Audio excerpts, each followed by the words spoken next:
Fala pessoal, tudo bem? Sejam bem-vindos a mais um vídeo aqui do canal Prepare o Hard. Nós estamos nos aproximando da Computex, um dos maiores eventos de hardware e tecnologia do mundo, onde, entre outras coisas, deve ser anunciado os Ryzen de terceira geração, AMD Navi 7 nanômetros e placas-mãe X570 prontas para os Ryzen 3000.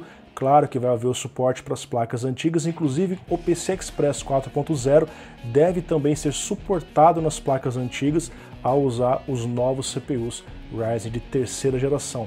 Isso vai ser confirmado no evento de lançamento que deve ocorrer na semana que vem, portanto fiquem ligados aqui no canal. O assunto do vídeo é placa-mãe X570. Nós temos visto várias informações, fotos vazadas, o diagrama do chipset que vai ser analisado nesse vídeo foi vazado, ainda não é 100% confirmado, mas nos dá uma boa ideia.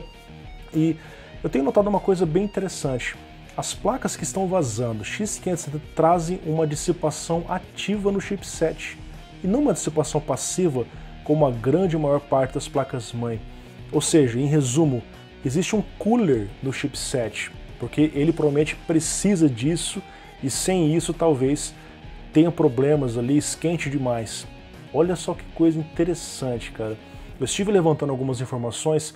O chipset X370 tem um TDP, uma dissipação por volta dos 8,1 watts e usa uma dissipação passiva, apenas um dissipador em cima. X470 veio mais refinado e tem um TDP de aproximadamente 4,8 watts, o pico dele. Agora, X570 supostamente tem um TDP de 15 watts, 3 vezes mais que o X470. Isso estaria exigindo que os fabricantes colocassem um cooler no chipset para manter a temperatura menor.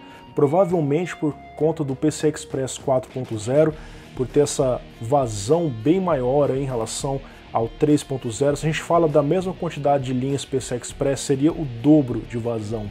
Então, de repente o usuário vai ali e coloca um ou dois SSDs de alto desempenho, faz um RAID, estaria sobrecarregando o chipset, você precisaria ter necessariamente um cooler nesse chipset, ok? Eu tenho aqui alguns questionamentos acerca desse fato e eu gostaria até que vocês participassem comigo nos comentários, respondam na opinião de vocês o que vocês acham sobre isso e na Computex tudo deve ser bem esclarecido. Número 1, haverão placas X570 Mini TX?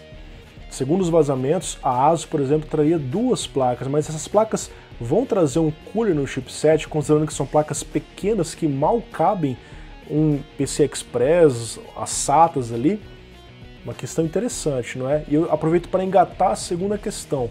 É obrigatório o uso do cooler em todas as situações, em todas as placas, mesmo nas placas mais básicas, X570, qual é o impacto no preço que isso deve causar nessas placas? A terceira questão, em placas mais simples, onde a atribuição ao chipset vai ser menor, é possível usar sem o cooler? E a gente volta para essa primeira questão das placas Mini TX, porque o que eu entendo é o seguinte, existem recursos que estão passando pelo chipset, estão usando o chipset, em placas que têm menos slots M2, menos PCI Express roteados pelo chipset, menos USBs, enfim, placas mais básicas vão dissipar menos no chipset, possibilitando o não uso do cooler? Terceira questão, agora vamos para a quarta. O cooler terá fan stop? Ou seja, quando você estiver, por exemplo, na área de trabalho, não está exigindo muita coisa, a fan vai parar ou ela vai ficar constantemente rotacionando, eventualmente fazendo barulho aí? E a quinta questão é quanto ao ruído e durabilidade. Se essa fan estragar, o fabricante da placa-mãe vai dar garantia, porque estragou a fan, vai haver uma peça de reposição com mais facilidade, aonde a gente encontra, enfim, especificações que devem ser seguidas ali. São questões interessantes que, creio eu, que os usuários que pretendem comprar essas placas vão ter em mente, né? Pô, de repente queimou a fan, uma coisa, enfim, acontece. Vai ter garantia? Ou, se não tiver garantia, aonde eu compro, qual é o modelo, qual encaixa, enfim, esse tipo de coisa, ok?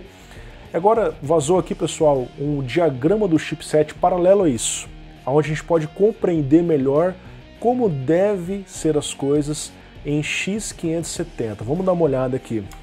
Nós vemos aqui então, pessoal, o diagrama e aqui embaixo uma tabela fornecida pelo Guru 3D, onde ele mostra a versão do PCI Express, a taxa de transferência em gigatransfers e a largura de banda em gigabytes por segundo. É interessante porque a gente vê aqui, pessoal, que o PCI Express 4.0 X4, ou seja, 4 linhas dessa, estão fornecendo entre processador e chipset 16 gigatransfers por segundo, o que seria equivalente aqui em X4 7.87 GB por segundo, o dobro que o DMI 3.0 da Intel oferece hoje. A gente sabe que existe um gargalo há muito tempo entre chipset e processador. Por isso que aqueles caras que querem fazer RAID de SSD NVMe de altíssimo desempenho não faz isso em slot M2, e sim no slot PCI Express. Por quê? O cara está pulando esse gargalo entre chipset e CPU. Ele está usando diretamente aqui, ó, em comunicação direta com o CPU. Então existem aquelas placas que você pode colocar 2, 3, 4 SSDs e ligar diretamente como se fosse uma placa de vídeo. Inclusive eu já fiz um vídeo sobre isso aqui no canal explicando esse gargalo. Isso aqui estaria ajudando a diminuir esse gargalo, porque agora você teria, ao invés dos tradicionais 3.93 GB por segundo, 7.87, praticamente aí o dobro de largura de banda disponível entre CPU e chipset. O CPU estaria alocando 16 linhas PCI Express 4.0 e haveria aquele suporte para o chaveamento, ou seja, as 16 linhas no primeiro slot, ou caso você faça um SLI ou Crossfire, X8 para cada uma das placas. Só que observe que o X8 no PCI 4.0 é mais rápido que no 3.0. A gente pode ver aqui, ó, que no 4.0, aqui no 3.0 X8 é equivalente a 7.87 GB por segundo, enquanto que o X8 no 4.0 é o dobro. E se você usar uma única placa de vídeo, a largura de banda vai ser 31.5 GB por segundo, praticamente aí mais que o dobro, né, em relação ao PCI Express X16 3.0. Então vai existir uma vazão maior para as placas, e no caso do SLO Crossfire, segundo esses rumores, essa tabela vazada, você vai ter uma vazão de dados parecido com o que você encontra hoje em plataforma high-end X299 Threadripper com CPUs de altíssimo desempenho, que consegue fazer X16, X16. Nas plataformas mainstream só é possível fazer X8, X8, X8, X4. Né? E agora, como o PCI Express 4.0 dobra essa vazão, no X8 é equivalente ao X16 do 3.0. Interessante, né? Ainda vai haver o suporte a Dual Channel, então não haverá Quad Channel, como algumas pessoas chegaram a especular. E aqui você vai ter o suporte a um slot M2 32 gigabits por segundo, roteado a partir do próprio processador. O chipset vai ter o seu suporte ao seu próprio slot M2, então você pode ter na placa 2 ou 3 slots M2 por conta dessa possibilidade. Né? Aqui eles mostram o suporte nativo ao USB 3.1 geração 1, que é o 3.0, né? Enquanto que o chipset vai trazer o suporte ao 3.1 geração 2, que é o USB de alto desempenho. Isso pode ser tanto nativo do chipset quanto através de um chip ASMID, conforme eles estão mostrando aqui. Ao suporte aos slots X1, a gente pode ver que o slot X1 também ficou mais rápido, aqui ele ficou com quase 2 GB por segundo, mais do dobro em relação ao 3.0, então ficou tudo bem tunado aqui em relação ao PCI Express. A gente tem o suporte à rede, o suporte a Wi-Fi e Bluetooth, claro que provavelmente vai precisar ter o suporte para você colocar a antena, isso vai variar conforme a placa-mãe.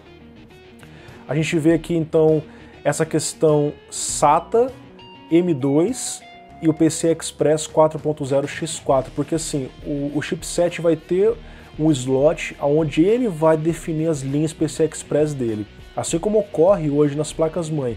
O CPU vai ter um ou dois slots onde ele vai atribuir as linhas PCI Express dele. O chipset vai ter o seu próprio slot, que normalmente é mais lento, vocês podem ver aqui, ó, 4.0 X4. não é nem X8 nem X16. E existe um delay maior quando você usa esse slot, porque ele tem que passar primeiro pelo chipset para depois ir para o processador, beleza?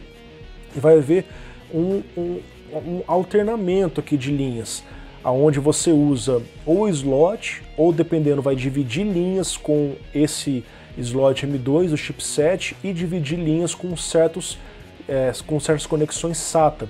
É comum você ver no manual assim, ao você usar tal slot, desabilita SATA X e Y, ou o PCI Express deixa de funcionar, porque eles compartilham da mesma linha PCI Express, por isso que há essa informação de switch aqui.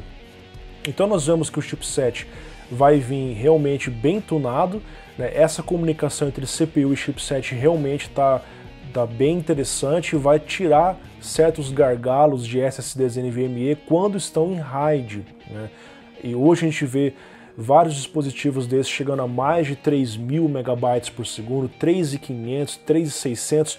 Com essa nova conexão, a gente pode ver SSDs ainda mais rápidos, passando dos 4, dos 5 GB por segundo em um único dispositivo, porque agora existe largura de banda suficiente sem que você precise partir para o slot PCI Express, que normalmente é usado por placa de vídeo. Então eu fiquei bastante entusiasmado com isso. Há o suporte a muitas USBs, né, 3.1, 3.0, 2.0, claro que depende do que o fabricante da placa-mãe vai querer implementar. O recurso no chipset está lá, aí ele implementa conforme o modelo, o custo, enfim. Então é isso, pessoal, espero que esse vídeo tenha sido útil para vocês, tomara que esses questionamentos sejam respondidos, porque eu acredito que são questões pertinentes, principalmente para quem pretende comprar essa nova placa e quer saber se a placa vai poder trabalhar sem a fan ou não, modelos mais simples em relação aos modelos mais complexos. E esse diagrama aqui não é oficial, mas nos dá uma boa visão de como deve ser o suporte ao PCI Express 4.0, SSD de alto desempenho, placas de vídeo com uma vazão maior para trabalhar e possibilidades maiores para o futuro a gente ter hardware ainda mais rápido. Pessoal, não se esqueçam, semana que vem começa a Computex. Se inscrevam no canal, ativem as notificações marcando o sininho aqui embaixo para que vocês recebam as novidades assim que elas saírem. Sigo atualizando vocês.